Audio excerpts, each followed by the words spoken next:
Hello friends, welcome to my channel. आज मैं एक साइट पर आया था, तो सोचा इस साइट पर आप लोग को एक बेसिक इन्फॉर्मेशन दूं, बेसिक मेंबर्स के बारे में कि किन मेंबर को क्या बोला जाता है और इसका यूज़ क्या होता है।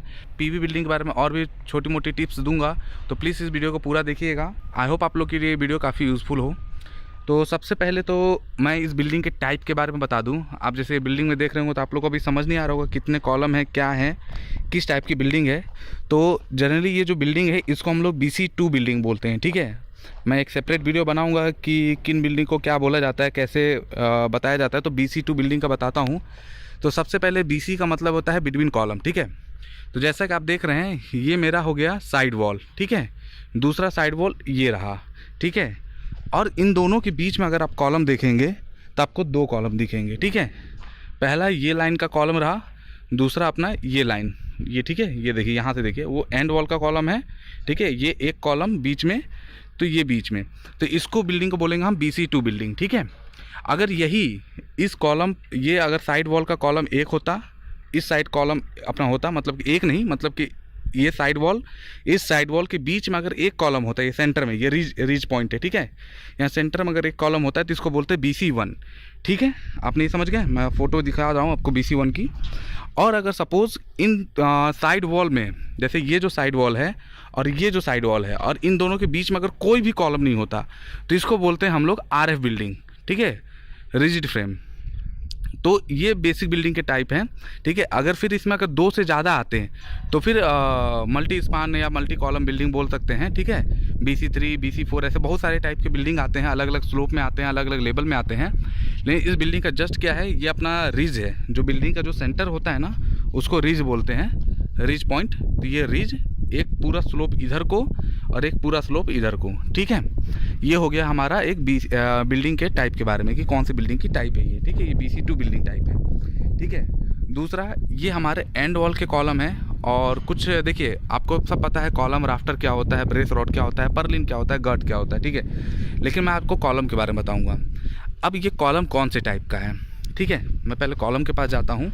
तो ये देखिए, ये जो कॉलम है आप देख रहे हैं, नीचे एक कॉलम का विड्थ है, ठीक है। लेकिन अब यही विड्थ ऊपर भी है सेम, राइट। यहाँ से जॉइंट हुआ है कॉलम, क्योंकि बिल्डिंग की हाइट काफ़ी है। यहाँ पर जो कॉलम का विड्थ है और ये बॉटम में जो विड्थ है वो सेम है, तो इसको क्या बोलेंगे, फिक्स बेस कॉलम, ठीक है। लेकिन आप इसी तरह का साइड वॉल के कॉलम देखेंगे तो साइड वॉल के कॉलम में आपको कुछ अलग दिखेगा। मैं थोड़ा सा पास आ जाऊँ, यहाँ पर ठीक रहे, यहाँ ठीक है। यहाँ देखिए, जो बेस है अपना थोड़ा कम है, बीच में मोटा हो गया है, फिर एक मोटा गया है, फिर ऊपर से फिर पतला हो गया है, ठीक है। देख रहे हैं, ऊपर का जो अपना टॉप का जो विड्थ है वो पतला है एज़ कम्पेयर टू सेंटर और बॉटम सेम है, ठीक है। तो इसको हम लोग बोलते हैं पिन बेस्ड, ठीक है। जैसे पिन होता है तो पिन का जो नुकीला वाला हिस्सा होता है वो कम होता है, ठीक है। इसी तरह आप एंड वॉल में देखेंगे तो एंड वॉल में लगभग सभी कॉलम ऐसे ही है, ठीक है। और एक कॉलम और है, दिखाता हूँ आपको। ये अपना एंड वॉल का कॉलम है, ठीक है। ये भी अपना फिक्स बेस कॉलम है, ये देखिए, ठीक है। इसका भी विड्थ बॉटम में सेम है और टॉप में भी सेम है, तो ये फिक्स बेस्ड हो गया। लेकिन इसके साथ एक कॉलम अटैच है, ठीक है। ये देखो, इसके साथ एक और मेंबर अटैच है। यहाँ से जैसे ब्रेक हो चुका है, लेकिन ऊपर देखोगे तो एक और अटैच है। इसको बोला जाता है पोर्टल कॉलम। जिस कॉलम में, जैसे हमारा ये कॉलम ऐसे खड़ा है, मेरा हाथ देखिएगा, ठीक है, और एक ऐसे खड़ा है, फिर एक कॉलम ऐसे खड़ा है, तो ये हो गया हमारा पोर्टल कॉलम, ठीक है। तो ये हो गया कॉलम के बारे में, ठीक है। फिर बेसिक, ये हमारा कॉलम, ठीक है। ये हमारा क्या हो गया, कॉलम। अब ये जो ऊपर का हो गया ये राफ्टर हो गया, ठीक है। इसमें बीम नहीं होते, जैसे सिविल में हमारे क्या होता है, कॉलम और बीम होता है। तो कॉलम ही बोला जाता है, लेकिन ये जो ऊपर का आप देख रहे हैं इसको हम लोग बोलते हैं राफ्टर, ठीक है। फिर ये देखिए, ये जो हिस्सा है इसमें पूरा ब्रेस रॉड लगी हुई है, ये दिख रहा है ब्रेस रॉड, ठीक है। ये देखो ब्रेस रॉड है, 16 mm के, 20 mm के, एज पर ड्राइंग आते हैं। फिर आप अगर इस साइड देखेंगे तो इस साइड डबल ब्रेस रॉड है, दिख रहा है आपको, डबल ब्रेस रॉड है और डबल हाइटेड पर है। पहला हाइटेड पे ये रहा ब्रेस रॉड जो हाफ वे में दिया हुआ है, फिर दूसरे हाफ वे में ऐसे दिया हुआ है। जनरली जो कम हाइट की बिल्डिंग होती है वो टॉप टू बॉटम भी दिया जाता है, ठीक है। ये अपना जब अर्थक्वेक या फिर बिल्डिंग में जो मोमेंट आता है ना उसको कंट्रोल करने के लिए लगाया जाता है। लेकिन यहाँ पर डबल ब्रेस रॉड है, डबल ब्रेस ऊपर भी लगना है, जैसे कि आपको अगर यहाँ पर होल दिख रहा हो, ठीक है, ये देखिए यहाँ पर एक और होल है यहाँ पर जस्ट, तो अभी लड़के लगाए नहीं हैं, उसको लगाना है। ठीक है, तो ये डबल ब्रेस रॉड है। इसका पर्पज़ होता है कि जब ज़्यादा हाइट की बिल्डिंग होती है ना, तो उसमें डिफ्लेक्शन ज़्यादा आता है हाइट के कारण, तो उसमें ये डबल ब्रेस रॉड लगाते हैं। और भी अगर ज़्यादा हैवी स्ट्रक्चर की बिल्डिंग होती तो यहाँ पर ब्रेस ट्यूब लगाया जाता, मतलब ये ब्रेस रॉड की जगह एक पाइप लगाया जाता। हाँ, दूसरी चीज़, एक चीज़ और, लोग पर्लिन और गट में कंफ्यूज होते हैं। पर्लिन और गट सेम चीज़ है, ठीक है, कोई अलग चीज़ नहीं है, सेम मटेरियल है, सेम साइज़ होता है, बस होल का थोड़ा सा उसमें ऊपर नीचे का मार्जिन होता है कि होल कहाँ पर होता है वो देखना पड़ता है। ठीक है, होल अलग अलग लेवल पर होता है। तो ये जो ऊपर जो लगते हैं, जो रूफ में लगते हैं, उसको पर्लिन बोला जाता है, और जो साइड वॉल, एंड वॉल या इसमें लगते हैं, ये सब जो लग रहे हैं, ये गट बोलते हैं। बोलने का तरीका अलग है पहचानने के लिए, ठीक है, कि साइड वॉल की गट या फिर एंड वॉल का गट। तो साइड वॉल का गट ये वाला हो गया, ठीक है, और एंड वॉल का गट ये रहा, और रूफ की जो होते हैं वो पर्लिन होता है। ये देखिए एक ट्यूब लगा हुआ है, ठीक है, यहीं पर लगा है, ये ट्यूब दिख रहा है, ये ट्यूब ब्रेस रॉड है। ठीक है, अब यही अगर हैवी बिल्डिंग होती है तो यही ऐसे में नहीं, ऐसे ब्रेस रॉड की जगह पर लगे रहते हैं जहाँ हैवी स्ट्रक्चर होता है। ठीक है, फिर आप लोग ये एक देख रहे हैं, ये जो एंगल देख रहे हैं, इसको फ्लेंज एंगल बोले जाते हैं।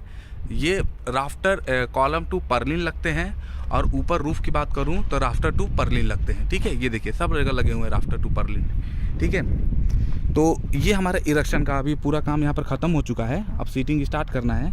तो देखिए एक चीज़ और टिप देता हूँ आप, और जनरली बहुत लोग को ये चीज़ नहीं पता होता है। जब हमारा इरेक्शन कंप्लीट हो जाता है, लाइन अलाइनमेंट सब कुछ ओके हो गया, ठीक है, सब कुछ ओके, अब अपने को रूफ सीट स्टार्ट करना है। तो रूफ सीट स्टार्ट करने से पहले कॉलम के नीचे आपको ग्राउटिंग करना बहुत इंपॉर्टेंट है।